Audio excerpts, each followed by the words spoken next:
کچھ small business owners اتنی شرمیلی ہو گئی ہیں کہ بیچاریوں سے بات ہی نہیں ہوتی تو وہ اپنے گھر کے مردوں کو موبائل پکڑا دیتی ہیں بات کرنے کے لیے، وہ بھی فیمیل کسٹمرز کے ساتھ۔ تو اب میں آپ لوگوں کو ان شرمیلی بزنس اونر کا نام بھی بتا دیتی ہوں، تو وہ ہیں دا ان حیا بائی رقیہ، جن کا بزنس ہے حجابس وغیرہ کا۔ تو بات کچھ اس طرح کی، میں نے 11 جولائی کو ان کو آرڈر دیا تھا حجابس کا، ان سے میں نے ایک ڈیل آرڈر کی تھی، تو ان کا جو پیمنٹ میتھڈ تھا تو انہوں نے بتایا کہ ڈی سی وہ آن لائن لیتی ہے اور باقی پیمنٹ جو ہوتی ہے وہ کوڈ ہوتی ہے، لیکن میں نے ان کو فل پیمنٹ ایڈوانس کر دی۔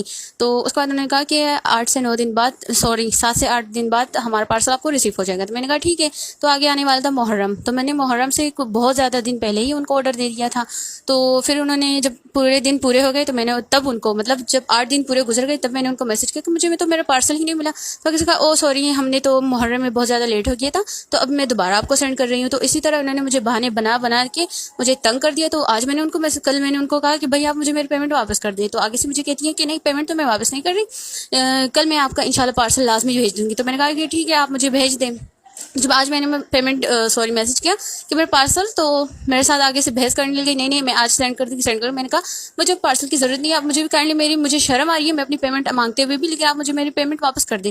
تو آگے سے کسی میل کے ہاتھ میں موبائل پکڑا دیا، اور وہ صاحب مجھے آگے سے بار بار مجھے بدتمیز کا لقب دے رہے ہیں کہ آپ بہت زیادہ بدتمیز ہیں، کہ آپ کسی اور سے آرڈر کر لیں جو آپ کو ایک دن بعد آپ کا پارسل پہنچا دے۔ تو میں نے ان کو کہا کہ میں بھی اسمال بزنس اونر، مجھے پتا ہے کہ ایک دن میں نہیں ریسیو ہوتا، یہ میں نے اتنا ویٹ کیا، لیکن اس کے بعد بھی آپ مجھے بدتمیز کہہ رہے ہیں۔ تو اس خود ہی بہت زیادہ بدتمیزی کرنے کے بعد مجھے اب انہوں نے فائنلی پیمنٹ کر دی۔